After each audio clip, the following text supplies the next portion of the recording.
Ok les gars, j'espère que vous allez bien. On va continuer un peu notre cours sur les calculs intégral là. On avait commencé à faire les définitions. Donc, dans cette vidéo, on va juste parler de comment utiliser les calculs intégral pour calculer les surfaces et pour calculer les volumes. Voilà, intégral de tel point à tel point là. On peut utiliser ça pour calculer des surfaces et des volumes. Donc, ça sera l'objet de cette vidéo là. Je vous invite déjà à vous abonner et à partager la vidéo. Et on va faire juste un petit rappel de ce qu'on a vu la fois passée. Mais si vous n'avez pas vu la vidéo précédente, je vous invite de voir si dans la playlist Maths Terminal D. OK?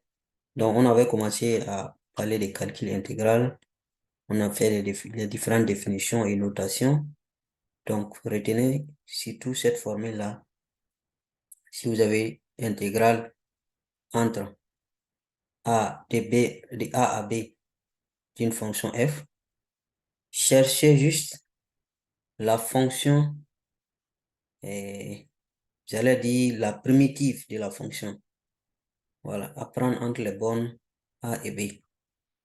Donc, obtenir l'intégrale d'une fonction, c'est tout simplement calculer les images des points là. L'intégrale entre A et B, c'est calculer l'image par la primitive de la fonction f. B, l'image de B par la primitive de la fonction f, moins l'image de A par la primitive de la fonction f. Donc, le grand F ici, c'est la primitive. C'est la seule formule qu'on vous demande de retenir. Voilà. Et on a fait des applications avec des exemples. Tous ces exemples-là, on a corrigé, hein, je pense. Donc, je ne vais pas revenir tarder là-dessus. Si ça vous intéresse, je vous invite à revoir la vidéo précédente. Et on avait vu quelques théorèmes aussi. Voilà. Si et vous avez cette fonction f là, c'est une fonction qui s'annule en, en A, qui s'annule en A, ce genre de définition. Tout est, tout est dans la vidéo précédente. Et il y a une autre propriété aussi qui est très importante. Je vais expliquer un peu. On avait dit, si vous voulez intégrale de A à B, et qu'entre A et B, là, il y a un point C au milieu, par exemple. Même si c'est pas au milieu, entre A et B, il y a un point C. Donc, faire intégrale entre A et B, là, vous pouvez scinder votre intervalle là, en D et faire séparément. C'est ce que ça veut dire. Donc ici, c'est pas entre A et B qu'ils ont pris, mais c'est entre A et C. Donc, intégrale entre A et C, si B est au milieu de A et C, donc ça revient à faire intégrale entre A et B, plus intégrale entre B et C. Voilà, donc le B là est au milieu. Donc, on avait utilisé cet exemple-là pour calculer ça. On a dit de calculer l'intégrale entre 1 et 4 des valeurs absolues de x moins d. Valeur absolue de x moins d. L'intervalle là, c'est 1 à 4. Donc, on s'est rendu compte que valeur absolue de x moins d, ça change en fonction de l'intervalle. Donc, on a scindé l'intervalle 1 à 4 là en deux intervalles. Intervalle entre 1 à D et après intervalle entre D à 4. Voilà. Parce que entre 1 et D, valeur absolue de x moins D n'est pas pareil que valeur absolue de x moins D entre D et 4. Donc ça aussi, c'est important de rappeler ça. OK. Donc après, on a parlé de ces propriétés-là que je vous invite à revoir encore. Et une autre chose importante, Ça aussi, c'est une propriété, il faut revoir dans l'autre vidéo. C'est l'intégration par partie là. Là aussi, je peux m'attarder un peu là-dessus. Donc, on a utilisé les propriétés si la dérivée des produits de fonctions là pour faire cette règle là qu'on appelle intégration par partie. Ça ne vient que de là. Donc, si vous voulez maîtriser l'intégration par partie, quand on vous donne quelque chose, il faut essayer de voir, de scinder ce qu'on vous a donné là en fonction U, une fonction U et une fonction V'.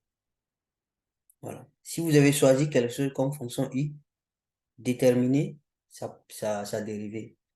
Et si vous avez choisi une fonction comme V', déterminez sa primitive. Donc, avec ces exemples-là qu'on avait fait la fois passée, je pense qu'on avait bien expliqué ça et c'était bien compris. Ici, il suffit juste de prendre par exemple x, expo de x. Vous choisissez x comme u ou bien vous le choisissez comme v'. Ça dépend de vous. C'est à vous de voir quelle option sera plus facile pour vous. Voilà. Si vous choisissez u comme x comme u', comme u, donc u' sera égal à 1.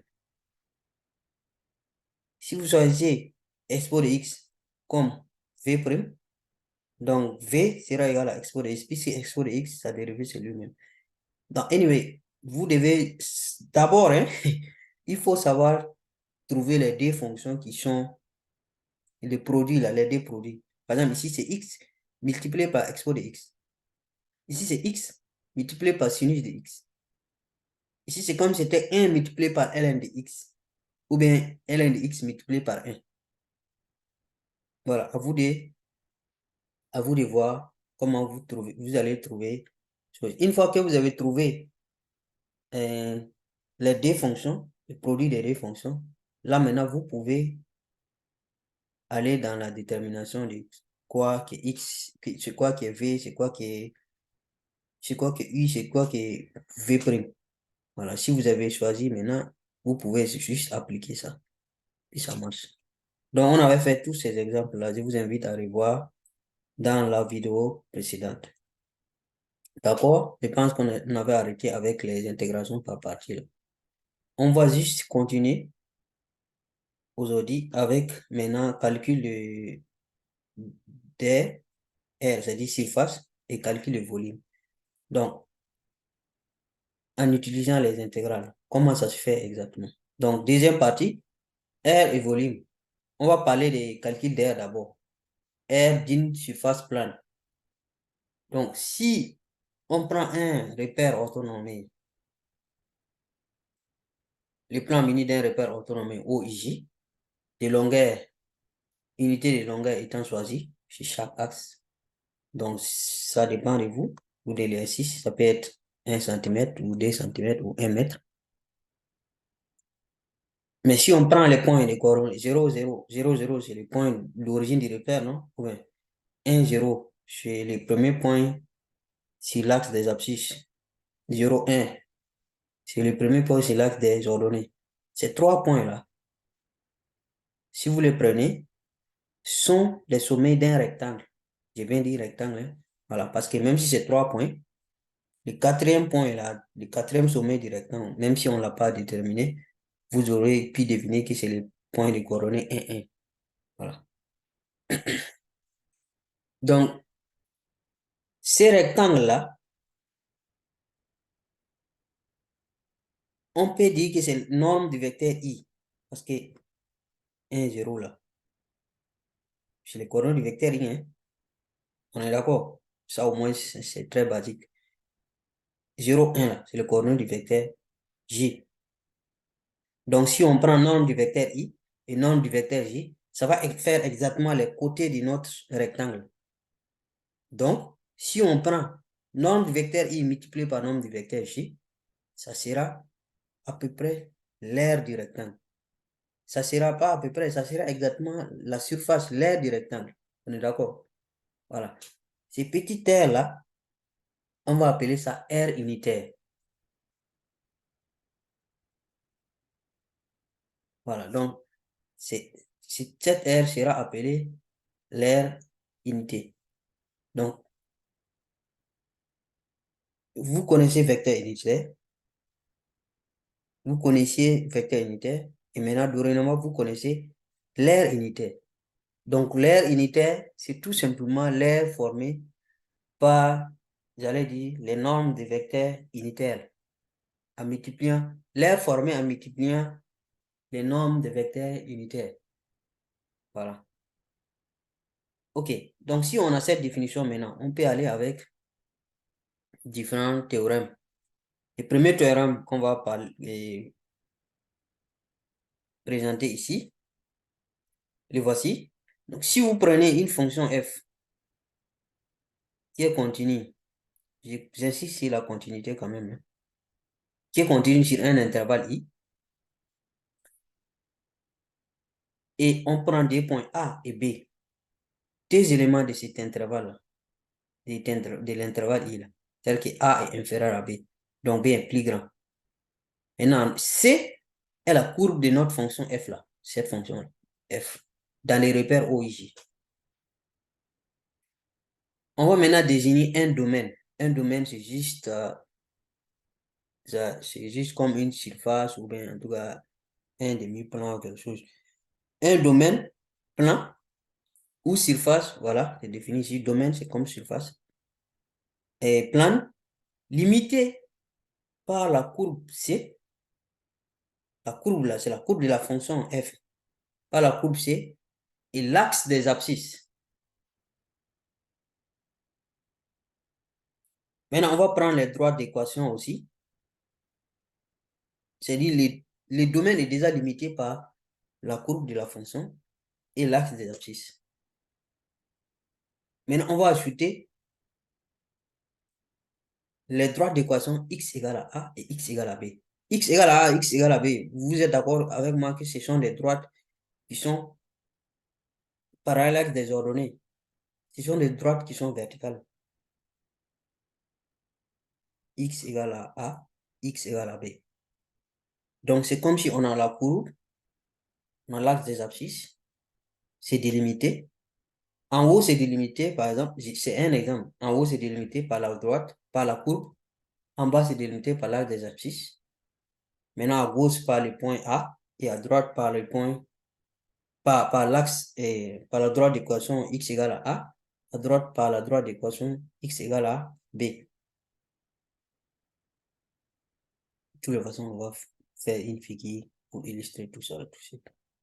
Donc, quand vous avez ce domaine qui est délimité comme ça, là, pour avoir l'aire du domaine, la surface du domaine, il suffit juste de faire l'intégrale de A à B, valeur absolue, parce qu'il n'y a pas une surface qui est négative, non? Valeur absolue de f de x, de x. Vous connaissez déjà comment calculer l'intégrale de f de x, ou valeur absolue de f de x. On est d'accord? Voilà. Donc, ce théorème-là vient vous dire tout simplement que, en réalité, quand vous calculez l'intégrale d'une fonction entre des points A et B, c'est comme si vous avez calculé l'aire d'un plan, en fait, d'un domaine, en fait. Donc, toutes les intégrales qu'on a calculées dans la vidéo précédente, là, c'est comme si c'était des aires qu'on a calculées. Seulement, ça doit être valeur absolue. Ça doit être en valeur, ça doit être positif. C'est tout. C'est la seule différence. Et les unités, vous exprimez ça en unité d'air. Unité d'air, là, en abrégé, c'est UA. Voilà. Donc, j'explique ça un peu avec cette figure-là. Voici, si on considère ça, c'est la courbe de notre fonction f. Donc, ça, c'est pour ceux qui n'ont rien compris de ce que vient dire la théorème, tout ces blablabla. Si c'est un peu bizarre pour vous, au moins, j'espère que cette figure-là va vous aider à comprendre ce que je viens juste de dire. Donc, si vous avez une fonction f, comme ça, la courbe de la fonction f qui est là, vous suivez le pointeur là, voici la courbe. On est d'accord. Où est l'axe des abscisses? Parce que les repères, c'est ça. Donc, l'axe des abscisses, c'est cet axe-là. Cet axe des ordonnées là ne nous intéresse pas ici. En tout cas, pour le moment. L'axe des abscisses est là.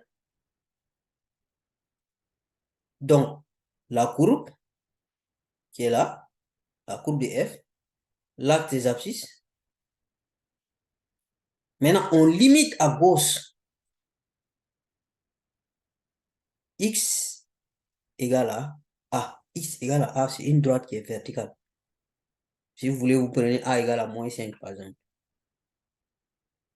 Après, x égale à b. Parce qu'on a dit que b est supérieur. Hein?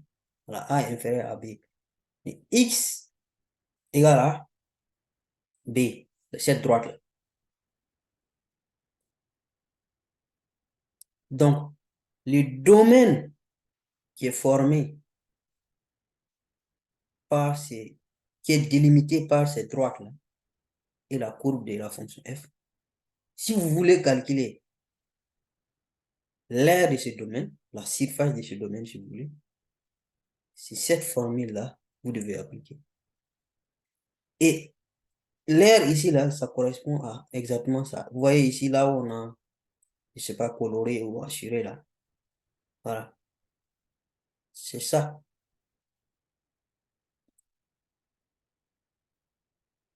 OK? D'autres vont me dire pourquoi cette partie ne fait pas partie. Ça ne fait pas partie parce que ici, c'est pas entre, c'est pas entre F et la droite, l'arc des abscisses ici. L'arc des abscisses est là et F, la courbe de F est là.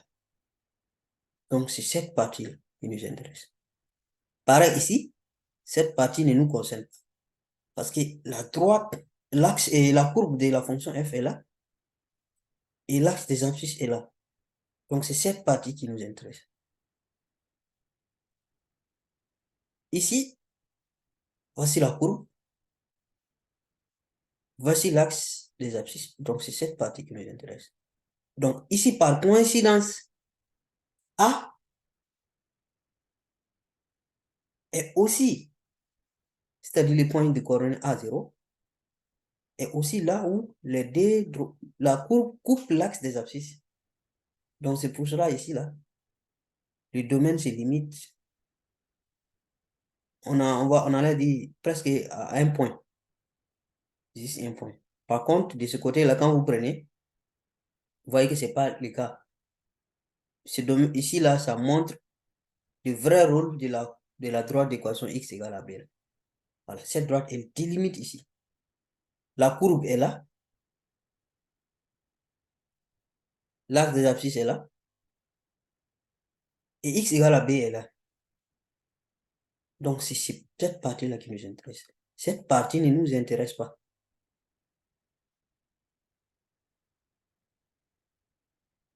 Voilà. Parce que ce qui est compris seulement entre A et B qui nous intéresse.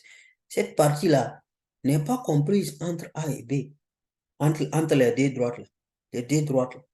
L'axe de X égale à A et la droite X égale à B. C'est ce qui est compris entre ces deux domaines-là. Aussi l'axe des abscisses et la courbe. Voilà.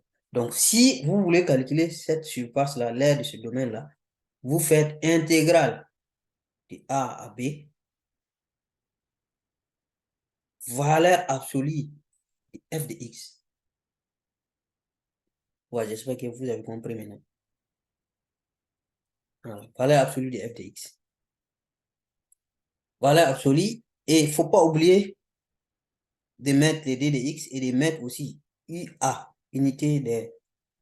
On va voir ça tout de suite. Maintenant, on prend le cas où la fonction f de x, elle est positive. Donc, pour tout x élément de A à B. Si f de x est supérieur ou égal à 0, pour tout x élément de l'intervalle A à B, alors dans ce cas, l'intégrale de la valeur absolue de x là, c'est tout simplement, valeur absolue de f de x là, c'est tout simplement f de x. Donc, on n'aura pas besoin de valeur absolue parce que la fonction est positive, donc sa valeur absolue est égale à elle-même. C'est tout ce que ça veut dire. Voilà. Par contre, si f est négatif, donc on peut dire que sa valeur absolue est égale à moins la fonction elle-même. Donc, on peut mettre un moins ici et puis mettre f de x ici. Ces deux cas-là, si vous n'avez pas compris là, prenez la fonction, faites l'intégrale entre les deux points, comme on a expliqué dans la vidéo précédente. Si le résultat est positif, gardez ce résultat. Si le résultat est négatif, vous ajoutez un moins, ça va devenir positif. C'est ce que ça veut dire ici, le deuxième cas là ici. Si vous faites votre intégrale, ce que vous savez faire désormais, faites l'intégrale de la fonction, c'est-à-dire donc vous devez chercher la primitive de la fonction et tout ça. Si c'est une fonction qui est composée, vous faites intégration par partie. En tout cas, vous avez maintenant toutes les moyens, toutes les méthodes, j'allais dire, et pour calculer l'intégrale d'une fonction. Voilà. Si vous faites, au lieu de perdre le temps pour dire, ah, cette fonction-là, elle est positive, si l'intervalle A et B, elle est négative, ou vous ne savez pas, il faut seulement calculer l'intégrale là. Les résultats que vous allez trouver là, ce résultat-là, si ce résultat est positif, donc ça veut dire que la fonction a été positive. Si ce résultat est négatif là, vous ajoutez un moins là-bas, puis vous avez votre intégrale, votre R. Et puis vous ajoutez maintenant UA, petit U et petit A, pour dire unité d'air. Voilà, ok. Deuxième théorème maintenant.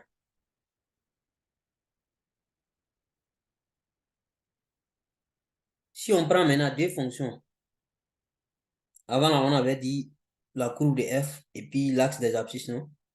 Voilà, maintenant on va prendre deux fonctions, la fonction f et la fonction g. Des fonctions numériques continues sur le même intervalle i. Donc, on prend les points a et b, encore, soit a et b, les réels a et b, de notre intervalle i, avec a inférieur à b, toujours. Maintenant, CF, c'est la courbe de f de x, bien sûr. CG, la courbe de g de x, bien sûr. Donc, dans les repères OIG. Maintenant, on veut l'air exprimé en unité d'air de la partie du plan délimitée par la courbe de f de x et la courbe de g. Maintenant, ce n'est plus entre f et l'axe des abscisses, c'est entre f et g, entre la courbe de f et la courbe de g. Et les points et les droites d'équation x égale à a, x égale à b. En ce moment, vous allez faire tout simplement intégrale de a à b, f de x moins g de x en valeur absolue. Mais en réalité, si vous regardez la formule précédente, on avait dit valeur absolue de f tout simplement là. Je retourne un peu pour vous montrer cette formule. On avait dit valeur absolue de f tout simplement là. En réalité, c'est comme si c'était valeur absolue de f de x moins 0. Et les 0 là, c'est quoi? C'est l'équation y égale à 0 qui est l'équation de l'axe des abscisses. Donc, c'est la même chose. Donc, la deuxième formule qu'on a donnée, la deuxième théorème, là, c'est juste pour généraliser. Si vous utilisez cette formule, la deuxième formule qu'on a donnée là, vous pouvez obtenir la première. Parce que la droite d'équation y égale à 0, c'est-à-dire l'axe des abscisses. L'axe des abscisses, c'est la droite d'équation y égale à 0. Donc, c'est comme si c'était f de x, ou bien j'allais dire g de x égale à 0. Donc, f de x moins 0, en valeur absolue. C'est pour cela que là, dans les premiers théorèmes, on a dit tout simplement valeur absolue de f de x. Voilà. Mais là, c'est le cas général. Pour n'importe quelle courbe, fonction, vous appliquez et puis ça passe. Donc, voici un peu une illustration. Voici votre courbe de f, c'est f. Voici la courbe de g.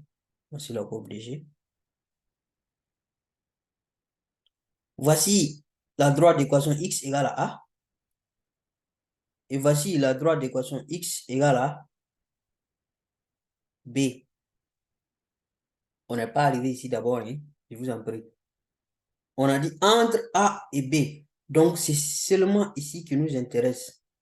C'est seulement là qui nous intéresse. Hein? Voilà, c'est seulement là qui nous intéresse. Donc, si vous faites, les limites sont bien connues. Donc, faites intégrale de a à b de f de x moins g de x. Et vous mettez les valeurs absolues. Attends, si vous voulez, il faut faire g de x moins f de x, hein, on s'en fout. Ça marche aussi. Tant qu'il y a les valeurs absolues là, ça marche, on s'en fout. Voilà, il y a d'autres qui vont dire pourquoi c'est toujours f. Et puis, non. Si vous voulez, vous pouvez faire, c'est-à-dire prenez n'importe quelle fonction moins l'autre et mettez les valeurs absolues. Et prenez les bornes, c'est a et b. C'est tout. Vous allez obtenir cette surface-là, qui est là. Voilà, cette surface. Juste cas exceptionnel, si jamais dans un exercice, on vous parle de l'axe des abscisses, on va dire par exemple le domaine délimité par l'équation, par la droite d'équation x égale à a et l'axe des ordonnées. L'axe des ordonnées, là, ce n'est rien d'autre que la droite d'équation x égale à 0. C'est là. Donc, en ce moment-là, ça allait être juste ce domaine ici. Ces petits bouts-là n'allaient pas rentrer. Ou bien, on peut vous dire l'axe d'équation y égale à x égale à 0 et x égale à b. En ce moment, c'est là et là seulement. Mais ça, c'est juste un exemple qu'on n'a pas considéré ici. Donc, il ne faut pas que ça vous embrouille si on vous parle de l'axe des ordonnées après, dans un exercice. OK? Voilà. F, prenez une fonction moins l'autre. Vous mettez les valeurs absolues et vous prenez les bornes. Maintenant, si on veut entre A et B là,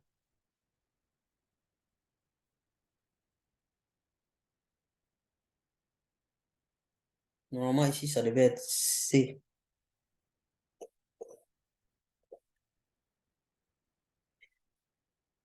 Vous prenez en valeur absolue f de x moins g de x. G moins f de x à prendre entre A et puis C. Entre A et puis C. Ah, une manière de faire ça. OK? Ça aussi, ça marche. Les mêmes domaines là, qui est là, entre A et B là.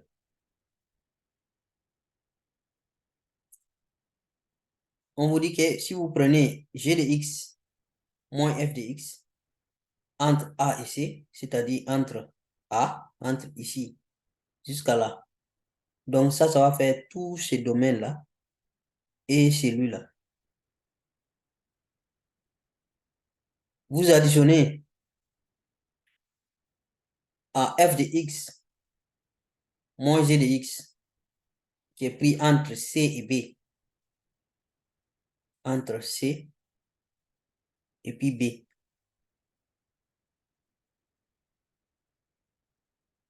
AC, AC, CB. C'est comme si vous faites une soustraction en fait. C'est comme si vous faites une soustraction. En ce moment aussi, ça va donner ça. C'est pareil aussi, hein, si vous voulez intégral entre A et puis C là, vous pouvez faire de A à B et puis vous additionnez A, B, C aussi. Voilà, vous prenez morceau par morceau.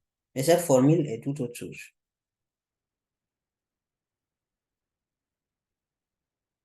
OK, on va juste prendre un petit exercice là.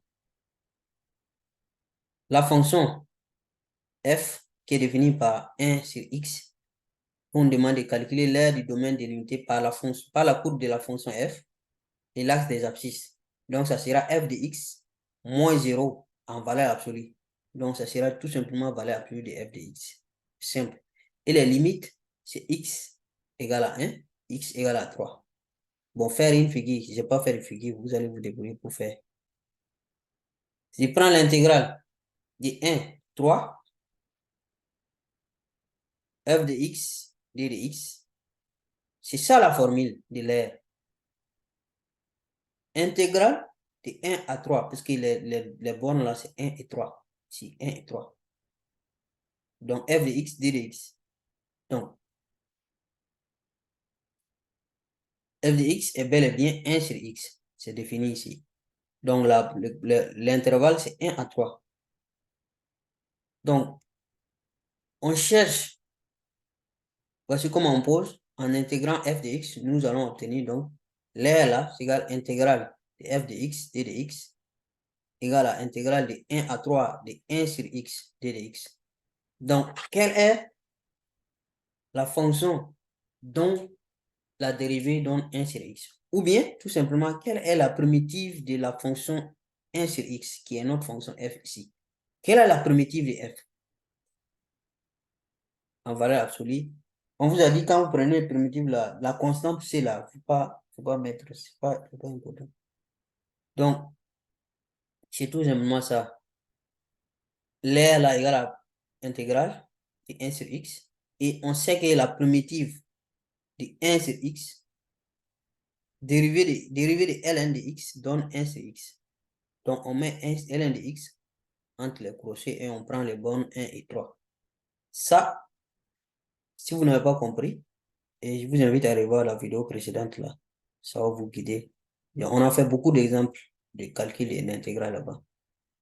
Donc, l'air A là sera égal à ln de 3 moins ln de 1. Voilà, 3 moins 1. Donc, ln de 1, ça fait 0, on est d'accord. Donc, A sera égal à ln de 3. Voilà. Donc, l'air là, normalement, vous devez ajouter ici IA, unité d'air, petit u, petit a. Hein? On est d'accord? Petit u, petit a. Ainsi, l'aire de la région délimitée par la courbe f de x et l'axe des abscisses et le droit d'équation x égale à 1, x égale à 3 est ln de 3, environ 1,099. Voilà, mais il faut ajouter unité d'air là. Vous devez ajouter unité d'air, IA, ou bien c'est mieux qu'ils ajoutent ça. Mais... Voilà, donc on a ajouté unité d'air là, IA. Il faut ajouter ça, IA, unité d'air. Normalement, ça devait être comme ça. Ok, on continue maintenant avec, on va parler maintenant du volume, volume d'un solide. On a parlé d'air, surface, on va parler maintenant du volume. Comment ça se passe avec volume? Si vous avez compris pour air là, volume là, c'est cadeau. Si on prend maintenant un repère OIJK de l'espace, une fonction f, fonction numérique définie et continue sur un intervalle, il faut toujours insister sur continu. D'intervalle A, B, C est la courbe de notre fonction. On considère maintenant le solide. Quand je dis solide, là, c'est juste une forme, un volume en tout cas. C'est comme quand on dit domaine. Je vais dire surface là aussi, non? Voilà. Donc, le solide engendré par la courbe F, la courbe de F, par sa révolution autour de l'axe des abscisses. Donc, on a une courbe et qui tourne autour d'un axe. Vous voyez que ça décrit, par exemple, un volume donné, un solide, autour de l'axe des abscisses. Voilà. Autour réel X, qui est compris entre A et B. Donc, on a notre limite là encore, A et B. On désigne par S et X l'aire du disque des rayons R de X, intersection du solide avec les plans perpendiculaires à l'axe des abscisses au point H d'abscisse X. Abscisse X. Voilà. Nous admettons que le volume solide engendré par cette courbe-là, courbe de F là, dans la révolution autour de l'axe des abscisses, lorsque X varie de A à B, sera donné par cette formule. Voilà. Intégrale de A à B des surfaces là, de toutes les surfaces, de toutes les petites surfaces jusqu'au bout d de X. Donc, comme surface là, c'est compliqué pour vous, on vous dit tout simplement donc de faire pi multiplié par l'intégrale de F au carré d de X. Donc, la seule chose qui a changé ici, c'est le pi que vous avez ajouté et c'est le carré que vous avez ajouté. C'est tout. On est d'accord? Voilà. Et ce qu'on expliquait tout de suite, si je prends par exemple ça, c'est la courbe de F. F égale à ici d de X. Voyez ici, cette courbe-là, cette droite-là, elle tourne autour de l'axe des abscisses. Elle tourne autour de l'axe des abscisses, comme ça. On vous dit,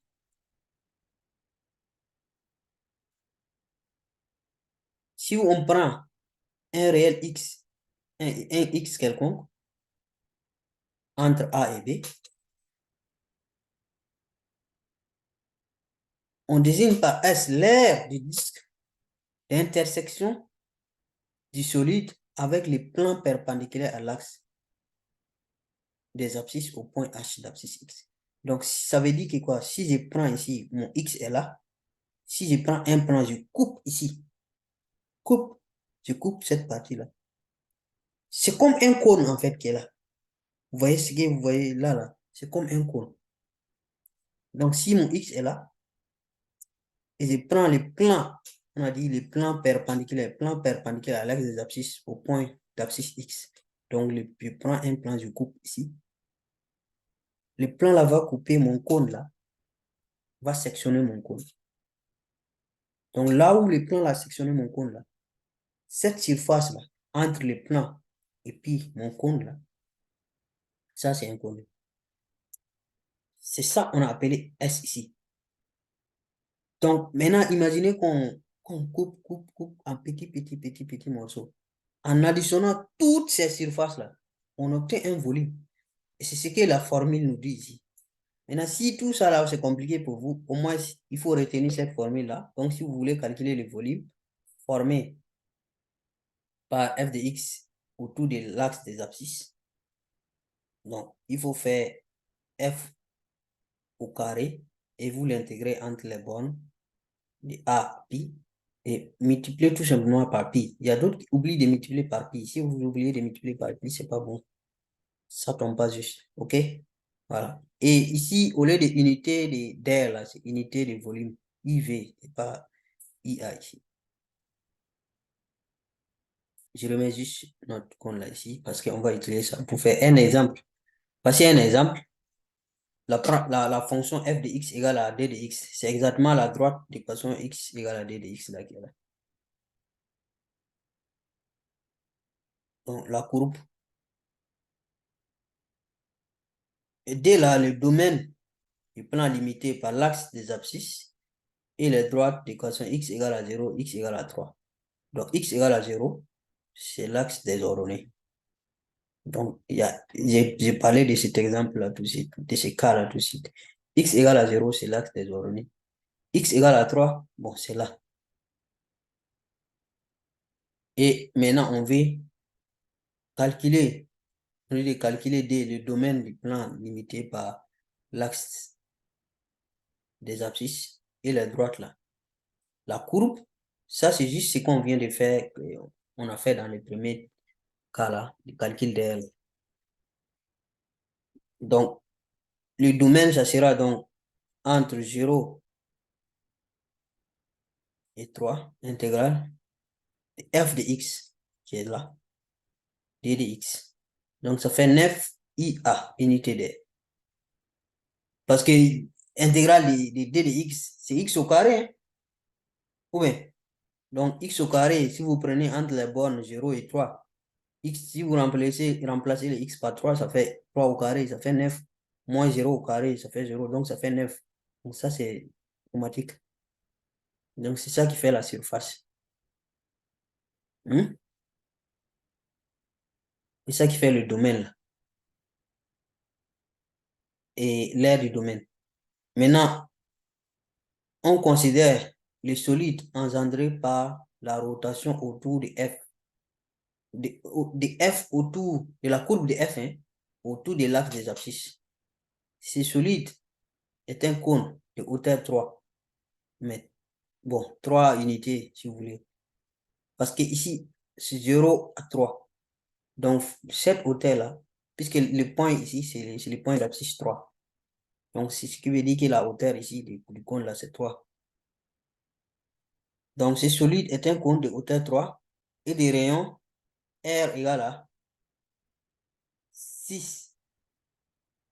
Pourquoi 6? Parce que ce point-là, si vous prenez y égale à d de x, si x égale à 3, c'est que y sera égal à 6. Donc, ça fait 6. C'est les rayons. Les rayons égale à 6. Donc, pour calculer le volume de ce cône-là, on vous dit tout simplement de faire ajouter pi ici. Au niveau de la surface, là, vous ajoutez pi et vous faites ça au carré. Voilà. Pi intégrale de 0 à 3 de f de x au carré. C'est simple. Voilà. Très simple.